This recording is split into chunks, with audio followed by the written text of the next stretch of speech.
കരിങ്കല്ലിലാണ് ഈ ശില്പങ്ങളൊക്കെ പണിത്. പക്ഷേ ഇതിൻ്റെ പ്രത്യേകത എന്ന് പറഞ്ഞിട്ടുണ്ടെങ്കിൽ ഇവിടെ ഒരുപാട് നൃത്തരൂപങ്ങളൊക്കെ ഉണ്ടാക്കി വെച്ചിട്ടുണ്ട്. ഇതിനൊന്നും പൂർണ്ണതയില്ല. ഇതിൻ്റെ കയ്യോ കാലൊക്കെ മുറിച്ചിട്ടിരിക്കുന്നുണ്ട്. കാണിച്ചില്ല ഞാനത്. ഇതാ ഈ കയ്യും ആ കയ്യും വെട്ടി കളഞ്ഞിട്ടുണ്ട്. ഇവിടെ എങ്ങനെയാണ് കുറേ പേരുടെ കയ്യ് കാലൊക്കെ വെട്ടി കളഞ്ഞിട്ടുണ്ട്. പക്ഷെ മുഴുവനായിട്ട് അലങ്കരിച്ചിട്ടുണ്ട് കേട്ടോ. എല്ലാവർക്കും നമസ്കാരം. ഞാനിപ്പോൾ ഹലേബീഡ് ഹൊയ്സാല ടെമ്പിളിലാണ്, കർണാടകയിലാണ്. അത്യാവശ്യം ശില്പങ്ങളൊക്കെ ഉള്ളൊരു അമ്പലമാണ്. ഇന്ത്യയിലെ തന്നെ ഏറ്റവും കൂടുതൽ ശില്പങ്ങൾ എവിടെയാണെന്ന് ചോദിച്ചാൽ എവിടെയാണെന്ന് പറയേണ്ടി വരും. അത്യാവശ്യം നല്ല ശില്പങ്ങളുണ്ട്. ശില്പങ്ങൾക്കൊക്കെ കുറേ പ്രത്യേകതകളുണ്ട്. അപ്പോൾ വീഡിയോ നിങ്ങൾ കാണുക. ഓക്കെ.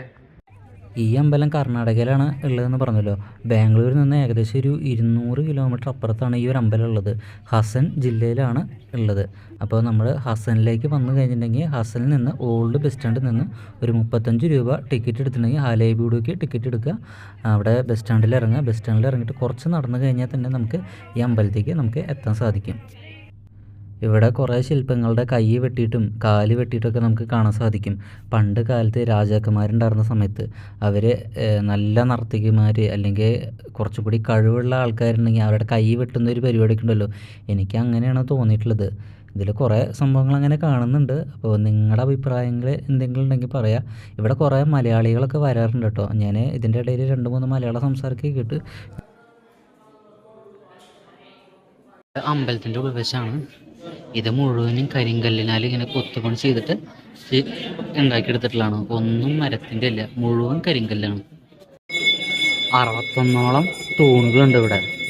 ഓരോ തൂണുകളും ഓരോ തൂണിനാൽ വ്യത്യാസപ്പെട്ടിരിക്കുന്നു. ഈ ഒരു ഡിസൈനല്ല അപ്പുറത്ത് മറ്റൊരു തൂണിനുള്ളത്. അങ്ങനെ ഓരോരോ തൂണിനും വേറെ വേറെ ഡിസൈനാണ്. എന്താണ് അതേപോലെ ഇതിൻ്റെ മുകളിലൊക്കെ നോക്കും, റൂഫ് ഇതൊക്കെ കരിങ്കല്ലിൻ്റെ മീതെ അവർ പണിതുണ്ടാക്കിയിട്ടുള്ളതാണ്. അതാണ് മെയിനായിട്ടുള്ള ആ അമ്പലത്തിൻ്റെ നട. ശിവഭഗവാന്റെ ശിവലിംഗം അവിടെ നിന്ന് ഇതിൻ്റെ മീതെ കയറി നിന്നിട്ട് വേണം പ്രാർത്ഥിക്കാൻ വേണ്ടിയിട്ട്. നേരെ ടോപ്പിൽ വേറൊരു സംഭവമുണ്ട്.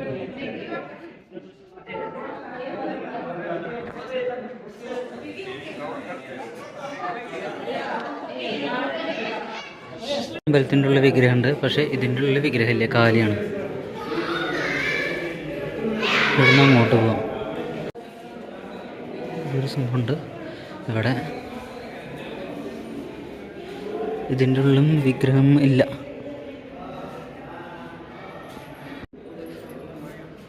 നല്ല അടിപൊളി ഡിസൈൻ വർക്കുകളാണ്.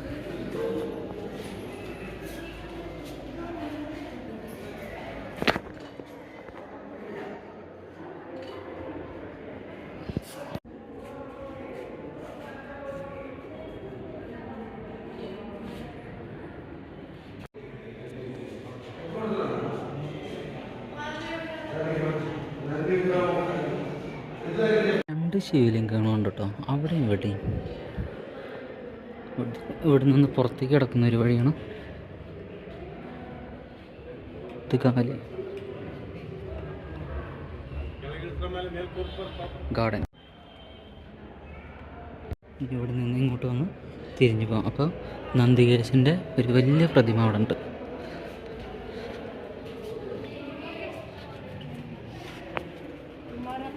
ഇവിടെ അമ്പലത്തിനെ കുറച്ച് കാഴ്ച കാണുമ്പോൾ ഞാൻ ഞെട്ടിപ്പോയി. അത്യാവശ്യം വലിയ ശില്പങ്ങളൊക്കെ ഉള്ള ഒരു അമ്പലമാണ്. കുറേ ശില്പങ്ങളുണ്ട്. കരിങ്കല്ലിലാണ് ഈ ശില്പങ്ങളൊക്കെ പണിത്. പക്ഷേ ഇതിൻ്റെ പ്രത്യേകത എന്ന് പറഞ്ഞിട്ടുണ്ടെങ്കിൽ ഇവിടെ ഒരുപാട് നൃത്തരൂപങ്ങളൊക്കെ ഉണ്ടാക്കി വെച്ചിട്ടുണ്ട്. ഇതിനൊന്നും പൂർണ്ണതയില്ല. ഇതിൻ്റെ കയ്യോ കാലൊക്കെ മുറിച്ചിട്ടിരിക്കുന്നുണ്ട്. കാണിച്ചില്ല ഞാനത്. ഇതവിടെ ശിവൻ്റെ മുന്നിൽ നിൽക്കുന്ന ഈ ഒരു ദുരപാലകനാണെന്നറിയില്ല. അതിന് കയ്യില്ല. ഇവിടെ കൈ മുറിച്ച് കളഞ്ഞിട്ടുണ്ട്. ഇവിടെ ഇതിൻ്റെ മീതെ കുറച്ച് പേരുണ്ട്. നൃത്തം ചെയ്യുന്ന ഒരാൾ, ആളുടെ കാലിൻ്റെ പാദം മുറിച്ച് കളഞ്ഞിട്ടുണ്ട്, കൈയും മുറിച്ച് കളഞ്ഞിട്ടുണ്ട്. അതേപോലെ ഇപ്പുറത്തെ ഫോണിൽ വേറൊരു നൃത്തം ചെയ്യുന്നുണ്ട്. ആ നൃത്തം ചെയ്യുന്ന ആളുടെ കാലും 2 കൈയും മുറിച്ച് കളഞ്ഞിട്ടുണ്ട്. ഇനി അപ്പുറത്ത് വേറൊരു തൂണുണ്ട്. ഇതവിടെ ഈ നൃത്തം ചെയ്യുന്ന ആളെ കൈ മുറിച്ച് കളഞ്ഞു, തല മുറിച്ച് കളഞ്ഞു.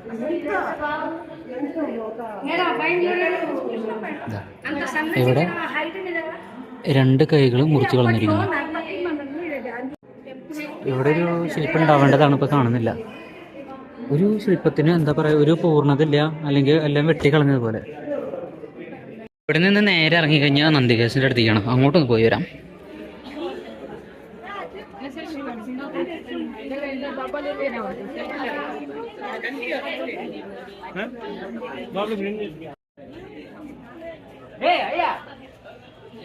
വലിയൊരു നന്ദികേശനാണ് കേട്ടോ.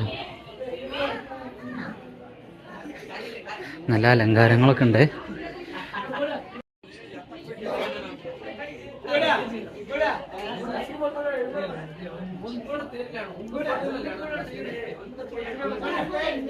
ഇവിടെ നിന്ന് അങ്ങോട്ട് നോക്കുമ്പോൾ നല്ലൊരു ഗാർഡനാണ്.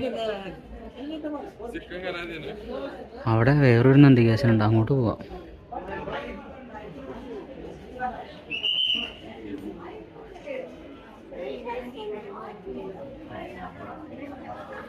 തഞ്ചാവൂരിലെ അമ്പലങ്ങൾ പോലെ നല്ല ഉയരങ്ങളൊന്നുമില്ല, പക്ഷെ നല്ല ശില്പങ്ങളുടെ വർക്കുകളാണ്.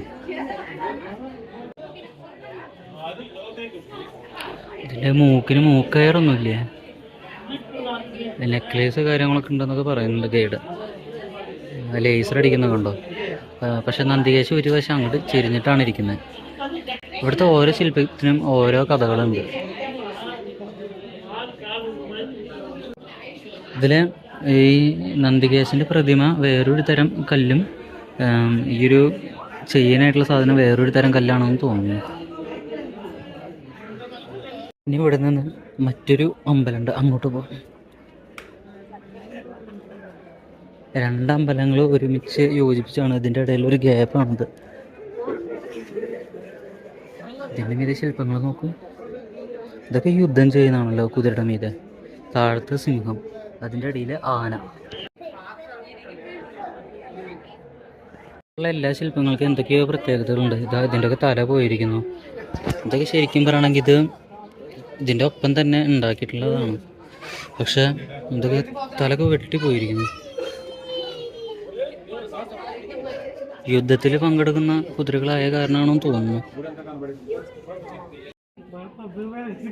അതിൻ്റെ മീതെ വേറെയും കുറേ ശില്പങ്ങളൊക്കെ ഉണ്ട്.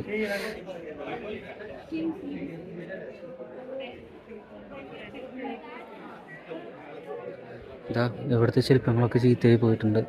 ഇത് ആൾക്കാർ വന്ന് വലിച്ചു പൊട്ടിക്കുന്നതാണോ അതോ ഇവർ അങ്ങനെ തന്നെ ഉണ്ടാക്കിയതാണോ എന്നറിയില്ല.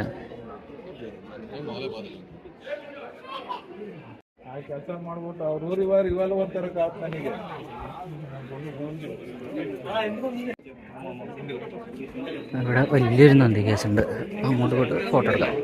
ഈ നന്ദികേശിന് ഒരു സൈഡിലേക്ക് തിരിഞ്ഞിരിക്കുകയാണ്.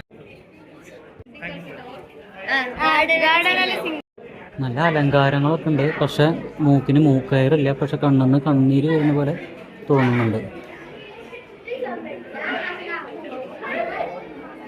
അതിൻ്റെ ഉള്ളിൽ ആ റൂഫിനൊക്കെ നല്ല ഡിസൈനൊക്കെ കൊടുത്തിട്ടുണ്ട് കേട്ടോ.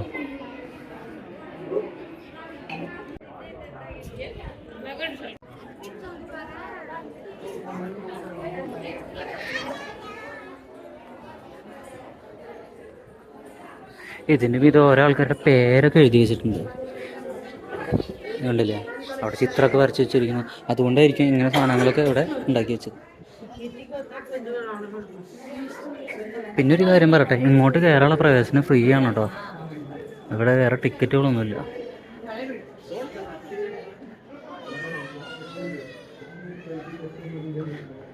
നല്ല മണിമാലകളൊക്കെ ഉണ്ട്, പക്ഷെ കരഞ്ഞിട്ടാണ് ഇരിക്കുന്നത് തോന്നുന്നു.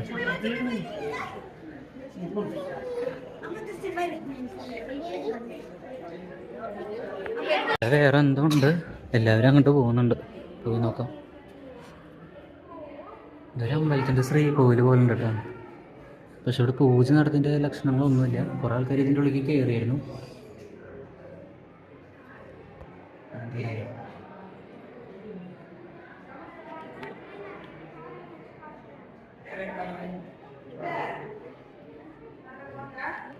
ഇത് സൂര്യഭഗവാനാണ് എന്നാണ് പറയുന്നത്. കോണാർക്കിലെ സൂര്യക്ഷേത്രത്തിലെ വിഗ്രഹം ഇതേപോലെയാണെന്നും പറയുന്നുണ്ട്. ഇതേപോലെ നമ്മുടെ അടുത്ത് വന്നിട്ടുള്ളൊരു ചേട്ടൻ അങ്ങനെ പറഞ്ഞതാണ്, കന്നഡത്തിലൊക്കെയാണ് പറഞ്ഞത്. ഇനി ശരിയാണോ എന്നറിയില്ല. ഇങ്ങനെ ചാരിപടി പോലൊക്കെ വെച്ചിട്ടുണ്ടാക്കിയിട്ടുണ്ട്, അപ്പം നമുക്ക് വേണമെങ്കിൽ ഇങ്ങനെ ചാരി ഇരിക്കാം. ഇതാ നേരെ ആ നന്ദികേശൻ്റെ പിറകിലായിട്ടാണ് അമ്പലം കാണുന്നത്. അതായത് ഭഗവാനെ റിസീവ് ചെയ്യാൻ വേണ്ടി വന്നതാണോ അങ്ങനെ നിൽക്കുന്നുണ്ട്.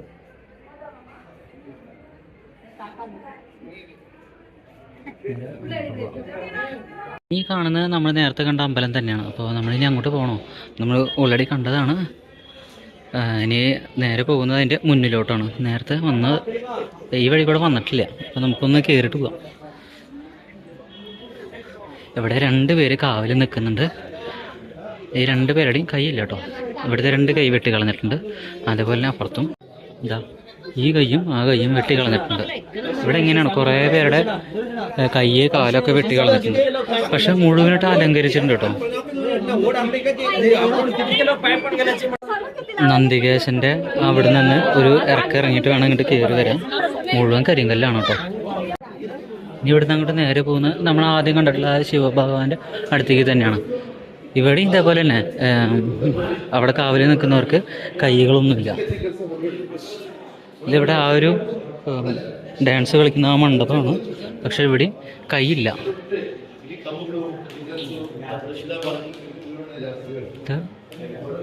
കൈ വെട്ടി കളഞ്ഞിട്ടുണ്ടോ?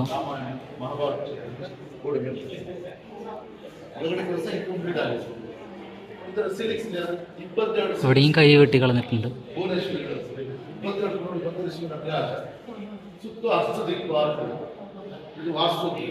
ഇതിവിടെ അങ്ങനെ പറഞ്ഞു കൊടുക്കുന്നുണ്ട്. അഷ്ടദിക്പാലകർ. അമ്പലത്തിന് വേണ്ടി കാവലിൽ നിൽക്കുന്ന ഇതാണ്. തലയോട്ടി കൊണ്ടുള്ള ഒരു ഇത് വെച്ചിട്ടാണ് ആഭരണം. തലയിൽ ഫുള്ള് ശരീരത്തിന് മൊത്തം ആഭരണങ്ങളാണ്. ആഭരണപ്പെട്ടിയൊക്കെ ഉണ്ടെന്നാണ് പറയുന്നത്.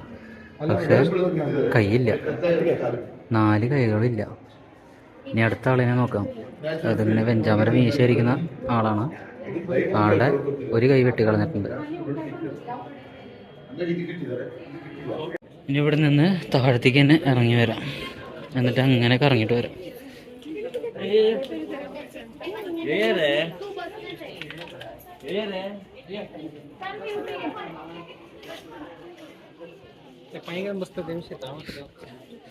ഈ പറഞ്ഞ പോലെ തന്നെ മൊത്തം ശില്പങ്ങളാണ്.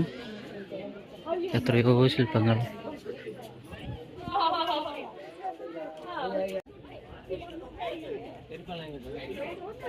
ഇതാണ് അമ്പലത്തിൻ്റെ ഫ്രണ്ട് വശം. ഫ്രണ്ട് വശം എന്ന് പറയുമ്പോൾ മെയിനായിട്ട് നമ്മൾ ഇറങ്ങുന്ന വശം.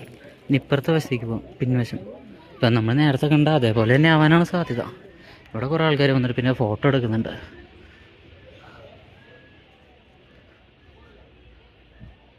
ഇവിടെ നിന്ന് 2-3 ഫോട്ടോ എടുത്താലോ? ഫുള്ള് ശില്പങ്ങൾ തന്നെയാണ് കേട്ടോ.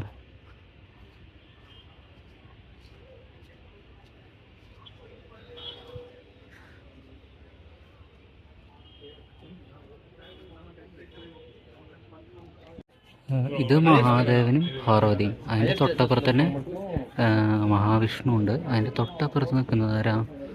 മഹാദേവൻ്റെ വേറെ രൂപമാണ്. മറ്റൊരു ഉടുക്കൊക്കെ ഉണ്ട്. പിന്നെ ബ്രഹ്മാവ്, പിന്നെ ധാരാ, പിന്നെ അപ്പുറത്തുള്ള ശ്രീകൃഷ്ണ ഓടക്കുഴലായിട്ട് നിൽക്കുന്നത്. ഇതാരാ വാള് പിടിച്ച് നിൽക്കുന്നത്? പിന്നെയും കുറേ ഉണ്ടോന്നും മനസ്സിലാവുന്നില്ല. ഇത് രാമനാണോ അമ്പ് പിടിച്ച് നിൽക്കുന്നത്?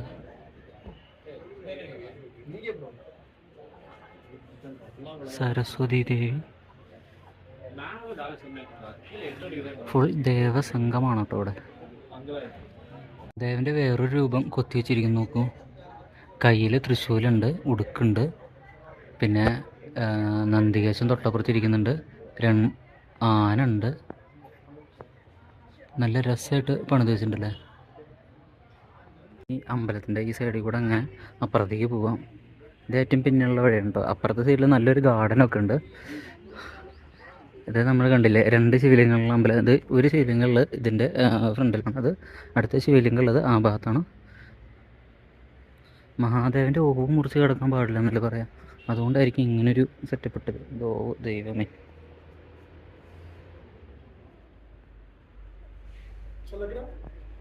ഇവിടെ ഉണ്ടല്ലോ ഇഷ്ടം പോലെ ചിത്രങ്ങൾ. എൻ്റെ അമ്മ ആ ചിത്രം കണ്ടോ? ചിത്രമുള്ള ശില്പം കാലൊക്കെ മുകളിലേക്ക് ഉയർത്തി വെച്ചിട്ട് ഇത് ആരാണ്? അവിടെ നാവൊക്കെ പുറത്തേക്ക് ഇട്ടിട്ട് വേറൊരു ശില്പം. ഇതാരാ? ആ, ഇത് മനസ്സിലായോ? ഇത് നമ്മുടെ വാമനൻ വന്നതാണ്, നമ്മുടെ മഹാബലി. ഇത് ഗണപതി. ഇതാരാ? ആ, അത് നമ്മുടെ ശ്രീകൃഷ്ണ അനന്തനെ കയ്യിലെടുത്തിട്ട് അമ്മാനാടുന്ന അതാണോ? ഇതിന് അറിയില്ല, ആരാന്നറിയില്ല. പക്ഷെ ഇവിടെ താഴെ നിന്ന് മൃദംഗം വായിക്കുന്ന ആൾക്ക് തലകളൊന്നുമില്ല.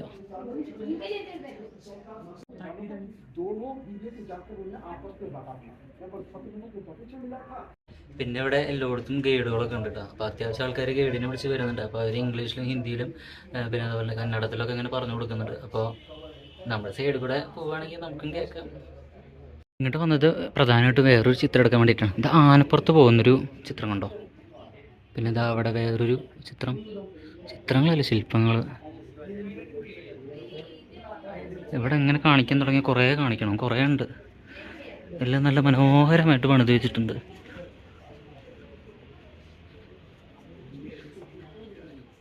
ഒളിച്ചിരിക്കുക ഇതിൻ്റെ ഉള്ളിൽ വന്നിട്ട്.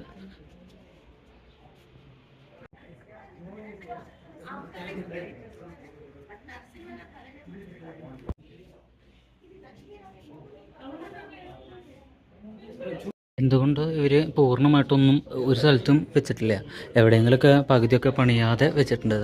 അതേപോലെ നിൽക്കുന്ന സ്ഥലമാണ് കേട്ടോ ഇത്. ഇവിടെ സാധാരണ ചിത്രങ്ങളൊക്കെ വരേണ്ടതാണ്, പക്ഷേ ഇവിടെ ഒന്നും ചെയ്തിട്ടില്ല. കണ്ടോ, അതിൻ്റെ ഇവിടെ ഒക്കെ ഇങ്ങനെ കുറേ ചിത്രങ്ങളുണ്ട്, തല പോയ അതും അല്ലാത്തതും ഒക്കെ ആയിട്ട്. പക്ഷേ ഇതിങ്ങനെ അങ്ങനെ തന്നെ വെച്ചിരിക്കുകയാണ്. ഇപ്പോഴാണ് നമുക്കത് ഇവർ ഇതിൽ തന്നെ കൊത്തിയെടുത്തതാണോ എന്ന് നമുക്ക് മനസ്സിലാവുന്നത്. കണ്ടോ, ഇതിങ്ങനെ ഫുള്ളായിട്ടുള്ള കല്ല് ഇതിവിടെ ഇങ്ങനെ കൊത്തി ഉണ്ടാക്കിയിട്ടുള്ളതാണ്. കണ്ടില്ലേ, തലയില്ല. എന്താണിത് ഇങ്ങനെ? അനന്തശയനം.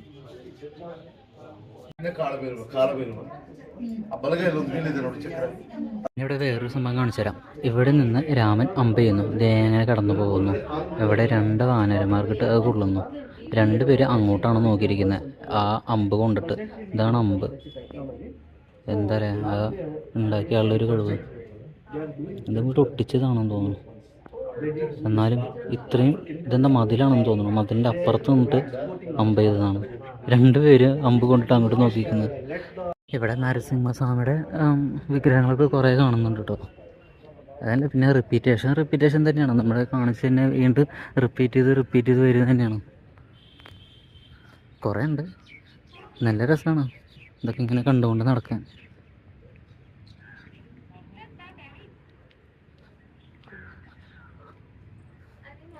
ഇവിടെ വേറെയും കുറേ ശില്പങ്ങൾ. ഇത് കുറച്ച് വെറൈറ്റിയാണ്. ഇത് കാളയുടെ പുറത്തുള്ള ഇതാരാ? മഹാദേവനും പാർവതിയാണോ? അവിടെ വേറെ നല്ല അടിപൊളി ശില്പമുണ്ടല്ലോ.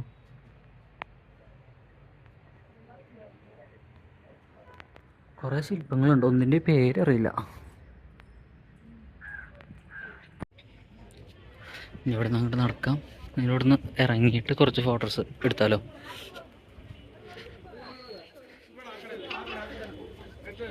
ഇത് അമ്പലത്തിൻ്റെ ഒരു സൈഡാണിത്. എന്ത് വലിയ അമ്പലമല്ലേ!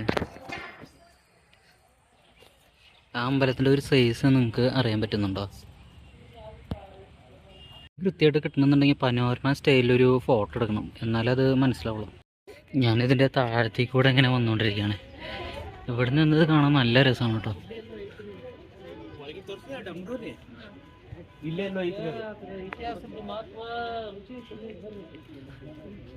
വൈകുന്നേരം ആകുമ്പോഴേക്കും ആൾക്കാർ കൂടുന്നുണ്ടോ എന്നൊരു സംശയം. ഞാൻ ശരിക്കും പറഞ്ഞ ഒരു പനോരമ സ്റ്റൈലിൽ ഫോട്ടോ എടുക്കാൻ വേണ്ടിയിട്ട് ഇറങ്ങിയതാണ്. അതൊന്നും ശരിയായില്ല. ഇനി കുറച്ചും കൂടി കഴിഞ്ഞിട്ട് ആ ഒരു ഗ്രൗണ്ടിൽ പോയിട്ട് ഇനി പനോരമ സ്റ്റൈലിൽ ഫോട്ടോ എടുക്കണം. ഇനി നേരെ ഫ്രണ്ടിലേക്ക് തന്നെ പോകുന്നത്.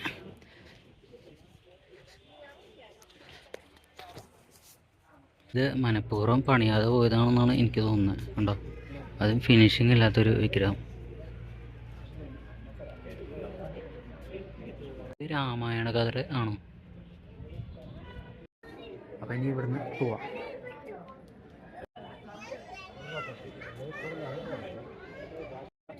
ഇവിടെ നിന്ന് പുറത്തേക്ക് നോക്കുമ്പോൾ ഇങ്ങനെയാണ് കാഴ്ച. നമുക്ക് ഗാർഡനൊക്കെ ഒന്ന് കണ്ടിട്ട് വരാം. ഇവിടെ ഒരു പില്ലർ വെച്ചിട്ടുണ്ട്. എന്തിനാണത്? അതിൻ്റെ അടിയിൽ എന്തൊക്കെയോ എഴുതിയിട്ടൊക്കെ ഉണ്ട്, മനസ്സിലാവുന്നില്ല. ഇതിനൊക്കെയാണ് ഗൈഡിനെ കൊണ്ടുവരണം എന്നൊക്കെ പറയുന്നത്. എന്നപ്പോൾ അയാൾ പറഞ്ഞു തന്നേനെ. അപ്പുറത്ത് വേറൊരു ശിവലിംഗം കൂടി ഉണ്ട് കേട്ടോ. അതിങ്ങനെ കാണാൻ നല്ല രസമല്ലേ? എന്നാലും ഇതെങ്ങനെയായിരിക്കും ഇവർ പണിതിട്ടുണ്ടായിരിക്കുക? എത്ര കാലം എടുത്തിട്ടുണ്ടായിരിക്കും? മറ്റൊരമ്പലം പണിതത് 103 കൊല്ലം എടുത്തു എന്നാണ് പറഞ്ഞത്.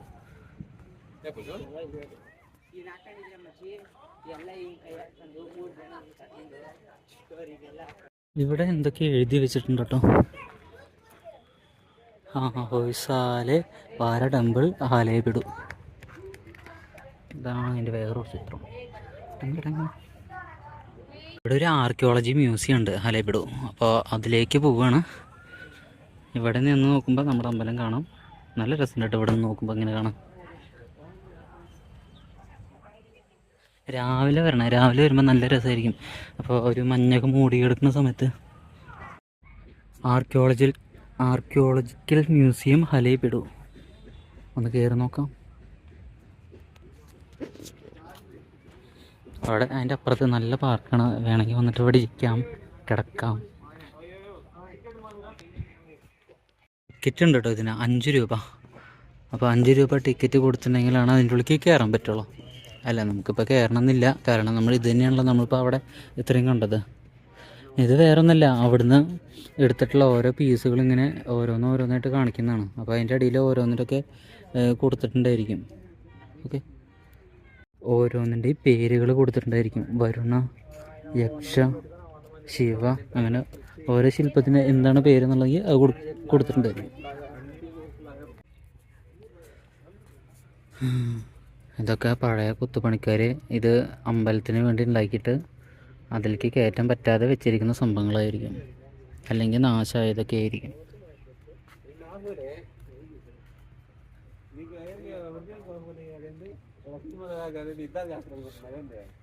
തപസ് ചെയ്യുന്ന ഒരാളുടെ കണ്ടോ? തലയില്ല, കൈയില്ല, ഒക്കെ മുറിച്ച് കളഞ്ഞിരിക്കും.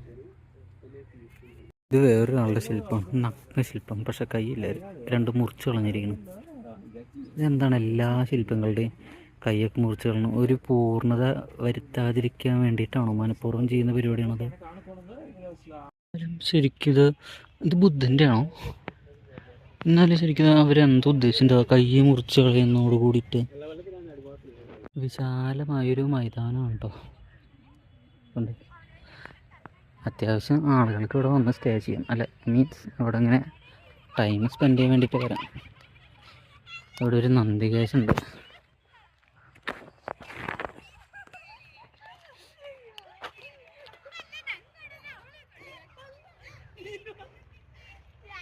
ഈ നന്ദികേശിന് ഒരു സൈഡിലേക്ക് തിരിഞ്ഞിട്ടാണ് ഇരിക്കുന്നത്. നേരെ അങ്ങനെ കയറിയിട്ട് നമുക്ക് അമ്പലത്തിൻ്റെ ഫ്രണ്ട് വശം പോവാം. കഴിഞ്ഞു. അങ്ങനെ ഈ ഒരു അമ്പലത്തിൻ്റെ അവസാന സീൻ ഞാനങ്ങനെ ഇവിടെ നിന്ന് പോവാണ്. ഇതിൻ്റെ ഫ്രണ്ടിലായിട്ട് കാണുന്ന കുറച്ച് ശില്പങ്ങളാണ് കേട്ടോ. ഇവിടെ വലിയൊരു ഗണപതി ശില്പമുണ്ട്. ഗണപതിനെ കണ്ടിട്ടാണ് ആദ്യം അങ്ങോട്ട് പോകുന്നത്.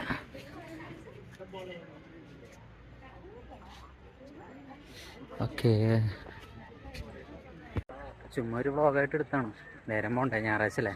അപ്പോൾ വേറെ റൂമിലിരുന്നിട്ട് കാര്യമില്ലല്ലോ. അപ്പോൾ അങ്ങനെ എടുത്തതാണ്. ഇഷ്ടപ്പെട്ടിട്ടുണ്ടെങ്കിൽ ലൈക്ക് ചെയ്യുക, സപ്പോർട്ട് ചെയ്യുക. നമ്മളവിടെ പുരാവസ്തു മ്യൂസിയത്തിൽ കൊടുത്തിരിക്കുന്ന സാധനങ്ങളില്ലേ, അത് തന്നെയാണ് തോന്നുന്നു ഇവിടെയും കൊടുത്തിരിക്കുന്നത്. ഇവിടെ ഫ്രീ എൻട്രി എന്നൊക്കെ പറയുന്നു, അതുകൊണ്ട് കയറിയതാണ്. ഒന്ന് കാണാം. അമ്പലം പണിക്ക് വേണ്ടിയിട്ട് ആ ശില്പികൾ ഉണ്ടാക്കിയ സ്ഥലമാണെന്ന് തോന്നുന്നത്. ഇതങ്ങനെ തന്നെ ഇട്ടിരിക്കുന്നുണ്ട്. അതോ ഇനി ഇതൊക്കെ ഇങ്ങനെ പറക്കിയെടുത്ത് കൊണ്ടുപോകാൻ എളുപ്പമൊന്നുമല്ല കേട്ടോ. നല്ല വെയിറ്റുള്ള സാധനങ്ങളാണ്.